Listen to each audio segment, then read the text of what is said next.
एक बार महेश नाम का आदमी उसकी पत्नी को लेने ससुराल जाता है। उसी रास्ते पर एक नदी में एक गाय पानी पीती रहती है। वह पानी पीती पीती नदी में गिर जाती है। अरे कोई बचाओ मुझे, मैं नदी में डूब रही हूँ। अरे रागिर, मेरे को इस नदी में से निकालो। मैं अपनी पत्नी को लेने जा रहा हूँ, तुम्हें निकालूंगा तो मैं गंदा हो जाऊंगा। ए दुष्ट, आज तू सबसे बड़ी ग्यारस है। ए मोक, आज तू निकला ग्यारस है। अगर तू मुझे बाहर निकालेगा तेरा उद्धार होगा। नहीं नहीं, मैं पहली बार ससुराल जा रहा हूँ, मैं अब तुम्हें नहीं निकाल सकता। अगर तू मेरे को नहीं निकालेगा तो मैं तेरे को श्राप दे दूंगी। जाओ, मैं तुझे श्राप देती हूँ। तू आज की रात होने से पहले गधा बन जाएगा। नहीं नहीं, मुझे माफ कर दो, मुझे माफ कर दो। गाय तो नदी में डूब गई है, अब मैं क्या करूं? फिर उदास मन से वो वहाँ से उसके ससुराल चला जाता है। वह अपने ससुराल पहुँच जाता है। अरे आ गए आप, बैठो। नहीं, आज बैठना नहीं है, अपने को अभी चलना है। क्यों? अरे तमाची खाना वाना खा के जाना। नहीं नहीं, मुझे अभी जाना है, इसको तैयार कर दो, हम चले जाएंगे अभी। ठीक है, बाय। बाय। जैसे ही वह उनके घर पे पहुँचते हैं, शाम होने से पहले उसका पति गधा बन जाता है। अरे आप तो गधा बन गए।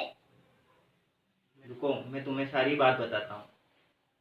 फिर वह उसे सारी बात बता देता है। चलिए, आप उस नदी के पास मुझे ले चलिए। ठीक है, चलो।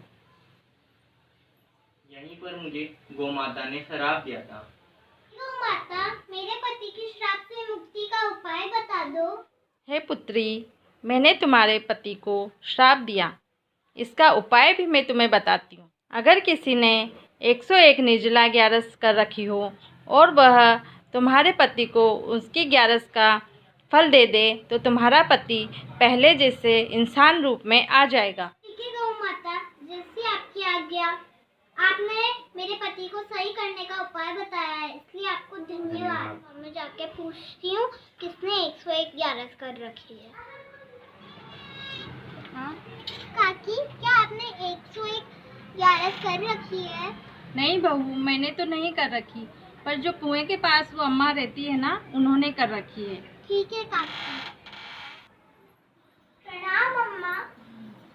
अम्मा, क्या आपने 101 ग्यारस कर रखी है?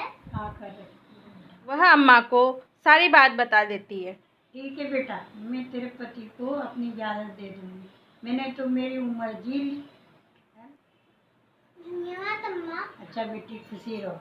चलती हूँ अब मैं। अच्छा, तुम कहाँ गई थी? मैं आपके लिए उन अम्मा से 101 ग्यारस लेने गई थी। लगता है मैं उनके ग्यारस के फल से सही हो गया। अब आप तो बिल्कुल सही हो गए हो। खान से हमें ये शिक्षा मिलती है, हमें दुखी इंसान की सहायता करनी चाहिए। ये कहानी हमने निर्जला ग्यारस के लिए बनाई है। Please subscribe and like my channel Sarthak unity group. Thank you friends.